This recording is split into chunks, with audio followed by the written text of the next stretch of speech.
Goeiemôre geliefde disipel van Jesus en baie welkom by nog 'n episode van In Jesus Bybelstudie. Baie dankie dat jy bereid is om die tyd te vat om na hierdie boodskap te luister, om te groei in jou verhouding met Jesus, om erns te maak daarmee om 'n disipel van Jesus te wees. Nou, ons is besig om te gesels oor geloof en dit het ons gebring by Markus 11 vers 23 en 24 waar Jesus vir ons die belofte gee dat ons vir 'n berg kan sê om homself in die see te gaan werp. Maar hierdie is 'n gedeelte wat ons sukkel om te glo. En dan het ons juis die laaste ruk begin gesels oor die middelste gedeelte van hierdie teks wat sê en nie in sy hart twyfel nie. Kom ek lees net vir ons alles en dan gaan ons begin met vandag se gedeelte. Hy sê in vers 23, want voorwaar ek sê vir julle, dat elkeen wat vir hierdie berg sê, hef jou op en werp jou in die see, en nie in sy hart twyfel nie, maar glo dat wat hy sê sal gebeur, hy sal verkry net wat hy sê. Daarom sê ek vir julle, alles wat julle in die gebed vra, glo dat julle dit sal ontvang, en julle sal dit verkry. Jesus gee hier vir ons 'n belofte. Ons woorde dra die mag en die autoriteit om berge te verskuif. Of jy daarmee saamstem of nie, verander nie die belofte nie. Wat wel die belofte realiteit sal maak, is geloof. En daarenteen, wat die belofte kragteloos sal maak, is twyfel en ongeloof. En ons sien dit hier in die middelste gedeelte van die teks. Ek lees hom net weer vir ons. En nie in sy hart twyfel nie, maar glo dat wat hy sê sal gebeur. Ons het in ons vorige Bybelstudie begin gesels oor hierdie voorwaarde. En dat een van die eerste verskonings wat mense gebruik wanneer hulle sukkel om die woord te glo, of hulle sukkel om in die volheid van die woord te leef, dan sal hulle sê, ag, ek soek maar net 'n mens, terwyl ons nooit in enige plek in die woord 'n voorbeeld kry, dat dit 'n aanvaarbare verskoning is nie. Inteendeel, ons het laas keer gesien dat ons bestaan uit 3 dele, naamlik gees, siel en liggaam. En dat ons wedergebore gees perfek is. En dat ons gees net soos Jesus is. Dat ons soos Jesus kan dink en dat ons selfs dieselfde krag in ons het as wat Jesus uit die dood opgewek het. Ek wil nie nou weer deur alles gaan nie, maar as jy dalk daardie boodskap gemis het, wil ek jou ten sterkste aanraai om terug te gaan en daarna te luister. Of kontak my of Ina en ons stuur dit met groot liefde weer vir jou aan. Ek wil vandag met ons die gedagte deel dat ongeloof en twyfel iets is wat ons kan verander. Ons het beheer oor die hoeveelheid twyfel in ons. Ons kernteks sê, as jy nie in jou hart twyfel nie. Twyfel kom vanuit jou hart, maar jy het beheer oor wat in jou hart aangaan. En ek wil ook byvoeg, jy het beheer oor wat jy in jou hart toelaat. Spreuke 4 vers 23 sê vir ons, bewaak jou hart meer as alles wat bewaar moet word, want daaruit is die oorspronge van die lewe. So die woord sê hier in Spreuke, dat dit ons verantwoordelikheid is om ons hart te bewaar. En dan sê Jesus in Markus, dat twyfel vanuit ons hart ontstaan. So kom ons bring hierdie twee bymekaar. Ons moet waak teen twyfel, en ons moet ons harte bewaar teen twyfel. En ek wil dit sommer kategories sê, dis nie die duiwel wat jou forceer om te twyfel nie. As jy hom toelaat, sal hy wel elke geleentheid gebruik om die saad in jou hart te saai, sodat jy sal twyfel. Maar hy het nie die mag om jou iets te laat doen wat jy nie wil doen nie. Ek wil jou iets leer vandag. Alles wat die vyand doen, doen hy om jou te laat twyfel in God se woord. Al sy planne en al sy pogings is om jou te kry om God se woord te betwyfel. Jy mag dalk dink hy's agter jou huwelik aan, of hy's agter jou geld of jou gesondheid aan. Nee, hy sal hierdie goed gebruik, maar hy's agter jou geloof in die woord aan. Hy sal hierdie goed gebruik en hy sal dit aanval, maar hy's nie agter jou geld aan om dit te steel nie. Hy wil nie jou geld hê nie. Hy wil jou geloof in die woord steel. Dis hoe hy die heel eerste mense gekry het om ongehoorsaam te wees aan God se woord en te sterf in hul gees, om verwyder te word van God. Hy het dit gedoen deur hulle te laat twyfel in wat God gesê het. In Genesis 3 vers 1, en ek lees graag vir ons in die Nuwe Lewende Vertaling, hy sê dit vir my so duidelik. Die slang was listiger as al die diere wat die Here God gemaak het. Is dit regtig so? Vra hy vir die vrou. Het God regtig gesê, julle mag niks van die vrugte van die tuin eet nie? En in plaas daarvan dat Eva haar hart bewaar het en vir hom gesê het, gaan weg van my af, ek het niks met jou te doen nie, begin sy met hom 'n gesprek voer.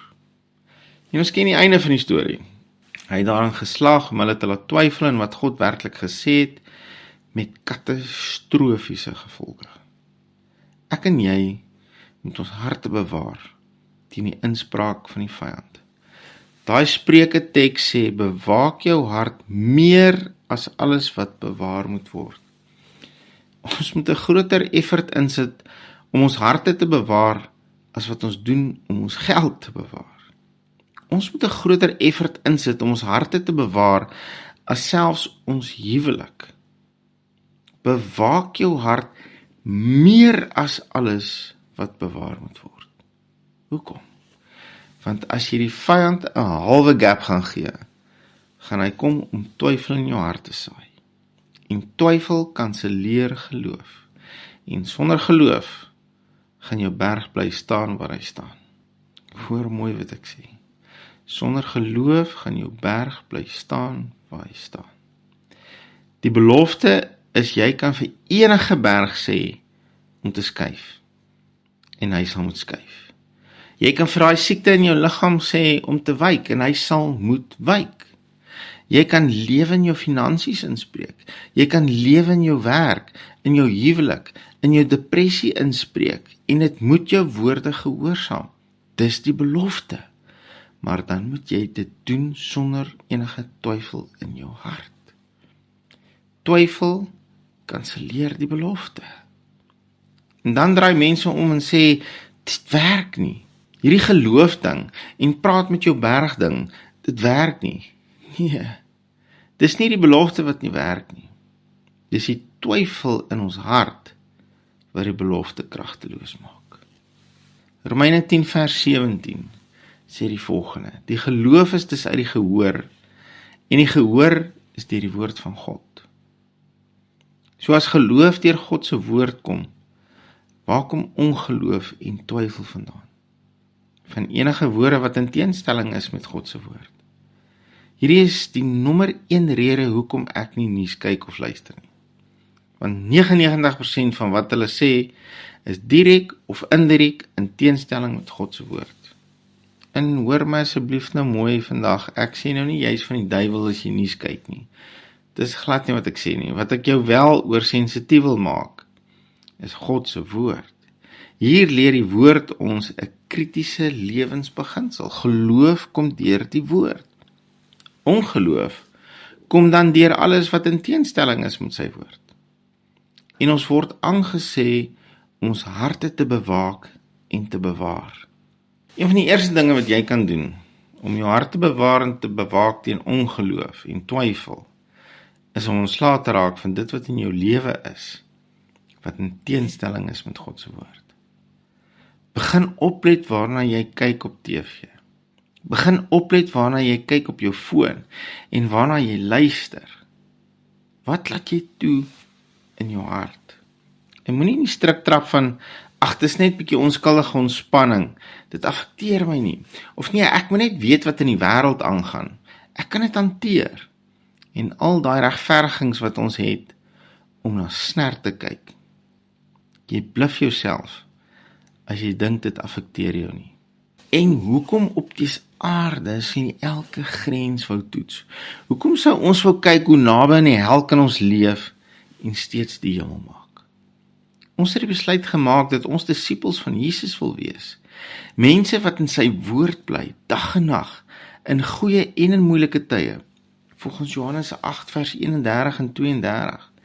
En ons wil nie net in sy woord bly nie, maar ons wil elke belofte beleef waarvoor hy ten duurste betaal het aan die kruis om vir ons te gee. En as daardie belofte is om vir 'n berg te kan sê, ag loop, gooi jouself in die see man, dan wil ek dit kan doen. sonder twyfel en sonder verskonings. En ek wil vandag vir ons almal 'n uitdaging stel. En ek sluit my verseker daarbey in. Of liewer, ek gaan dit eerder 'n gebed maak. Anders probeer ons hierdie uit ons vlees regstel en my vlees het verseker nie die potensiaal om ongeloof in my hart te bekamp nie. As jy ernstig is oor God se woord en jy's ernstig daaroor om sy disipel te wees en in die volheid van al sy beloftes te loop, wil jy nie vandag saam met my hierdie gebed bid nie? Papa Vader, baie dankie dat U ons eerste lief gehad het. Baie dankie dat U ons kom soek het. Baie dankie dat U seun bereid was om die volle prys te betaal. Baie dankie Here vir die belofte, vir die autoriteit wat U vir ons gegee het, om vir ons berg te kan sê, werp jou in die see. Maar Here, U woord sê, dit sal werk, net as daar nie twyfel in ons hart is nie. My gebed vandag is, kom wys my, wat is daar in my lewe, wat twyfel toelaat in my hart, sodat U woord nie in volheid 'n werklikheid in my lewe kan word nie.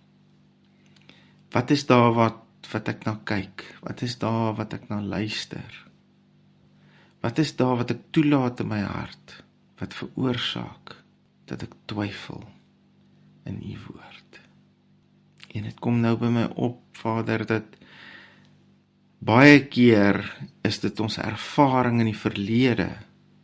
Ons het al 'n vorige keer probeer om te praat met 'n berg, of ons het gesien hoe 'n ander prediker of 'n ander man van God dalk praat met 'n berg en niks het gebeur nie. En dit het ons laat twyfel in die werklikheid en die volheid van U woord. Help ons vandag deur U woord en deur U Gees, dat as daar vorige ervarings in ons lewe is, wat ons laat twyfel in die volheid van U woord, dan gee ons dit vandag vir U. Ons haal dit uit ons hart uit, ons kom lê dit hier voor U, en ons vra, Here, herskryf hierdie twyfel in my hart. Kom herskryf dit met die waarheid en die volheid van U woord. Ek wil ook vir my berg kan sê, hef jou op, werp jou in die see, en ek wil dit doen sonder twyfel. Jesus het aan die kruis gesê, dit is volbring. Ek wil die lewe leef, want dit is volbring. Ek wil in die volheid van U woord leef. Ek wil die volheid van 'n disipel van Jesus leef. Dankie dat U betrokke is in ons lewe, en dat U Gees ons nou kom wys, waar het ons twyfel toegelaat, met wat het ons twyfel toegelaat, en gee ons die guts, om van daai goed te begin sê, nee, tot hiertoe, maar nie verder nie. Ek sny jou uit my lewe uit, ek sny jou af van my lewe af, ek gaan my hart begin bewaak teen jou inspraak. In Jesus naam. Amen. Geliefde disipel van Jesus, hou jou oog op Jesus en hou jou neus in sy woord. Shalom.